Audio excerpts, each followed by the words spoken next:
Bonjour les belles dames, j'espère que vous êtes très bien. Rappelez-nous bien par la grâce de Dieu. Journée mon sousou, journée à Sika, mon colo à Sika, to singi nzambe merci. Wana na lamuki, comme d'habitude. Bana babongami, bana ba ke classe. Et là, na bina bongo sa seconda, kunanga karandenge zalaka. Na olongola basani nanga una sokola kina pokwa et na sokola basani oyo basaleli avant que ba kende classe. Donc voilà. On a ça la nettoyage nanga ROP Kelicia, je pense qu'à lali pour emoka zonga na mbetu, emoka lalaka, emoko mona ki akuzala na wana pene pene se ya mama. Donc on a la muka quelque chose na salaka na kumisaka nzambe, na bungisi bana na ngai, bana ba ke classe, après wana na ko bana sko penser sona sala nini, na bungisa nini na lamba nini. Donc voilà. Mingi sona lamba na bimisaka déjà biloko na ngai ya kolamba na pokwa na congélateur parce que na linga te que ton na bimisa biloko za la congeler, que na tiango na mama ya moto, j'aime pas. Na linga ke déjà na bimisongo na pokwa et tito koma na tongo le jour que na lambango omona ki malili nyonso kosila et kozala nga facile mbala moko ya kolamba. Donc voilà, wana nazo sokola basani nanga ko bomona ki be bol nanga eza wana eza na biloko oyo na kolamba lelo. Donc na sisi pe kosokola basani na basani ya mokie comme na ebisibino na sisi kosokola basani et nazo pangusa seulement armoire ba armoire nanga cuisine pona etika la seulement propre.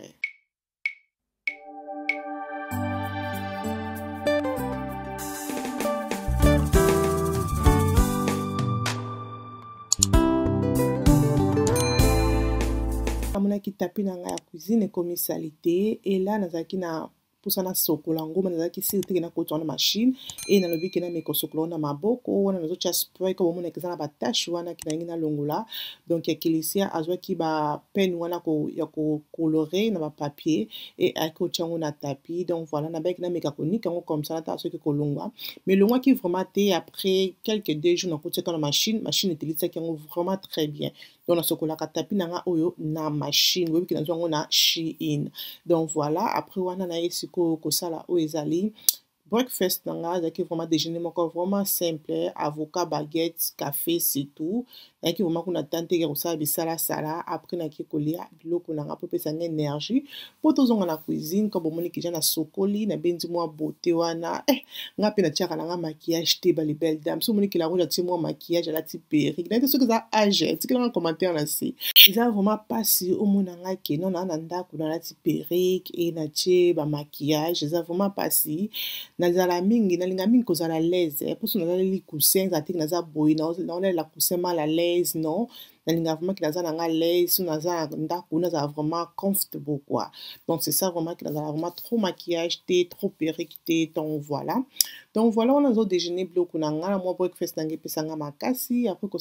ko lia breakfast nanga na ki ko yasko na cuisine pona lamba o ezali taba na biso ya poso bozo biso taba poso o ba pesa biso mama bébé non mama bébé to lamba taba na biso lelo. Donc voilà na awish ki nazaki vraiment na tono na sango ya kotumba et na poso na ki za kitoko wapi wana nazo nettoyer yango vraiment très bien comme bébé ki za taba ya poso za taba moko za ka fraîche vraiment nettoyer très bien pour na solo et longwa. Donc après wana na ko kozwa matungulu nazwi ai et nazwi tangawis non c'est la mingi fraîche comme bomoni parce que aza taba ya fraîche taba poso donc tu peux bloquer fraîche pour na ebomé ba solo ya taba zaki vraiment na solo mo makasi comparé à taba 100%. Donc voilà après wana na ko tia bloco on a ebisibino na che ai tangawis et na che litungulu ya rouge avant que na matisa taba na ngai na moto mais na chaka ai na litungulu te après wana na ko tia pe be épices nanga oyo na ko salela na taba avant que na matisa taba nanga na moto.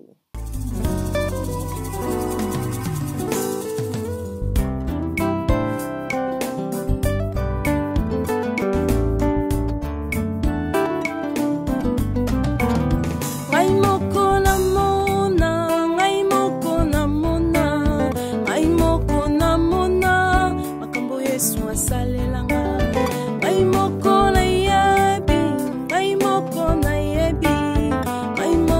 na yebi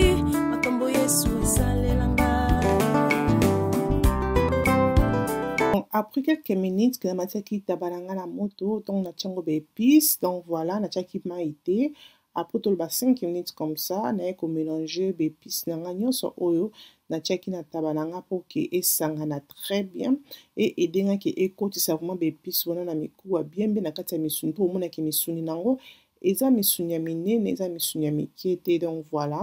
après quelques temps encore naye kotia sikoyo mai mpo ke taba na nga efo elemba eza taba azalaka makasi taba azalaka pete te donc voilà wana na kotokisa taba na nga vraiment il faut alemba nga nakoka te so mosuni eza makasi mpona mino donc voilà donc après naye kotia mpe oyo ezali céleri donc après wana nakozonga sikoyo na légume naa na fumbwa na nga navandisaka oja na mai ela naza na balégume oyo nakotia na fumbwa e nakozwa balégume na nga ndembi matungulu aubergine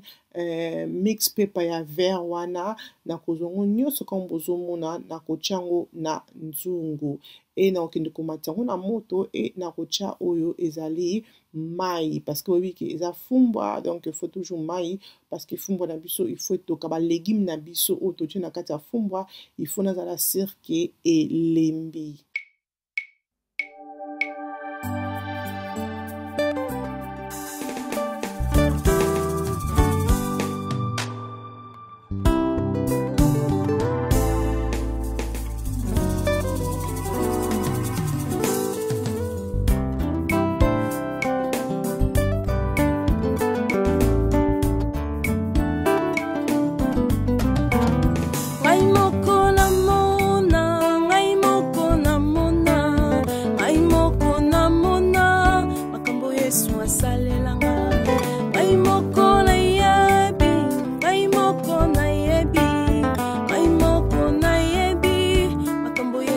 Donc voilà, les belles dames, on a écouté encore nzungu na ngai ya taba, na moni penza ke mai ekiti et na kobalusa taba na nga et na kosala ke naza sûr ke taba na nga elembi na kokoti yango ata fourchette eloko moko eza pour ke oza sûr ke taba elembi comme nga nalobi ke nga nalingaka te mosuni ezala nga makasi na kolia yango na esengo te donc voilà wana na koti fourchette na moni ke non taba na nga elembi vraiment nanu te ezalaki mwa makasi et na kotika encore et toka mokie avant que tout ça la sauce na biso ya taba donc après quelques minutes naye kosala siko sauce na nga ya taba na kataki matungulu na nga oza matungulu ya pembe kama bomoni okosala matungulu nyonso lokola natokisaka na matungulu oyo ezali ya rouge nayebi pourquoi pas nasala sauce na matungulu ya pembe donc voilà après naye kotia ndembi e naye kotia ba mix pepa wana bomoni ya jaune na ya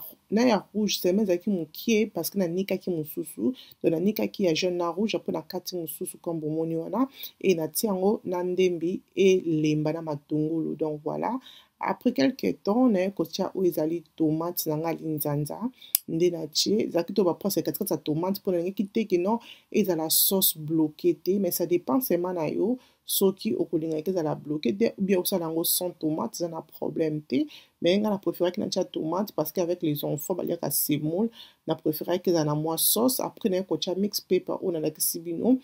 oyo nanikaki yango nde nayaki kotia très bien wana e tomélange biloko na biso bien tokotika sikoyo tomate na biso vraiment etoka il faut ezala sire ke tomate na yo etoki donc comme bomoni ke tomate na nga vraiment etoki bomoni ke tomate na nga ebeli mafuta mai nyonso ekiti mafuta emati esi mélange très bien donc bomonaka ke tomate oyo erate te parce que etoki après wana nakoya siko na nzungu na ngai ya taba e nakoya kobwakela tomate na nga oyo tosalaki ya sauce wana pour ke taba na biso ezwa forme quoi donc voilà natie tomate sauce na ngai e nakobakisa yango mwa mai mokie parce que nalingi ke tomate na viande etoka po esi mélange vraiment très bien voilà pour que biloko na nga ebima na goût ya kitoko soki olingaka na yo te ke biloko ezala na sauce ebele te okobakisa na yo mai te mais comme boyebi ke nga naza na bana e bana na nga balingaka semoule oh my god bana nga vraiment balingaka semoule surtout bana nga basi Kylian alingaka semoule te mais Kiara na Kilisia oh my goodness bana na mode baliaka semoule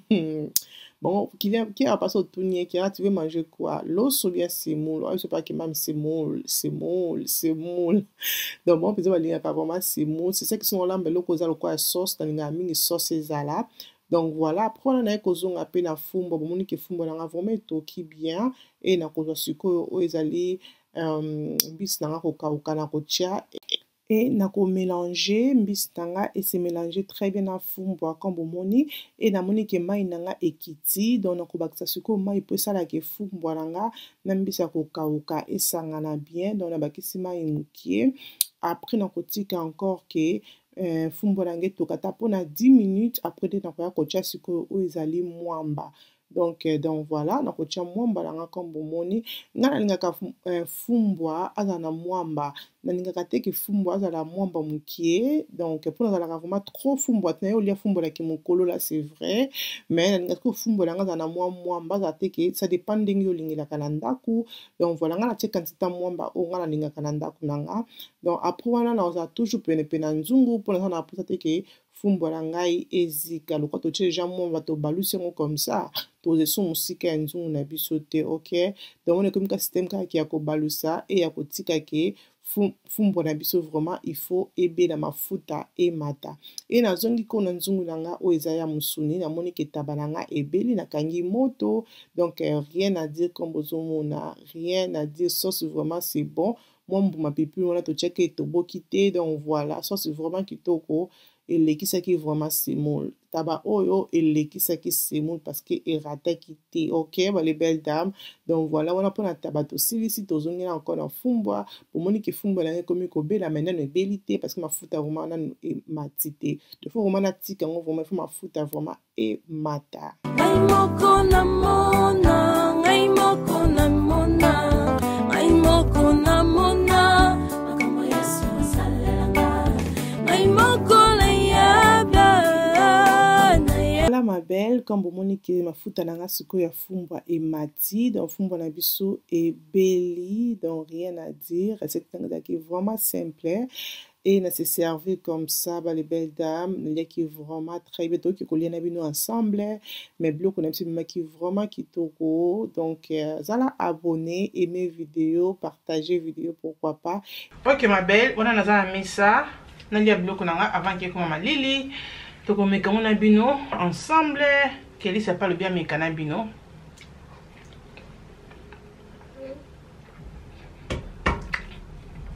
fumba oyo bini bien mais ça ba fumba ozala mwa bololo mukie ça ba fumba ozala mwa bololo mukie likayab na ko rien à dire mais fumba ndeza mwa bololo mukie na ba fumba bololo bokala ate eza bololo mais eza mwa bololo mukie omona mwa guna on a suka mais sunte eza bien keli ça pas jolia nete poko kamera na ngitali boya bali bede na meka musuni tabana biso a poso elembi vraiment ozomona elembi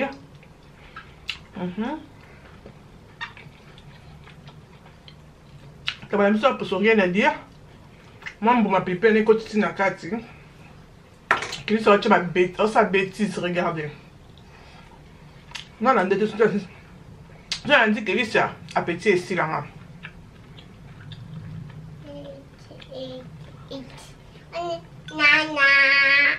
ok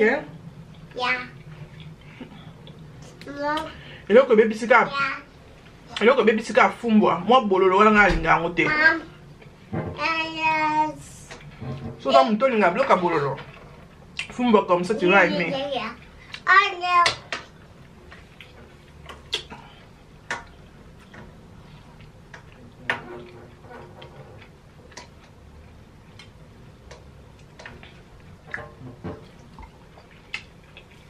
bon liboso liete baposo sauce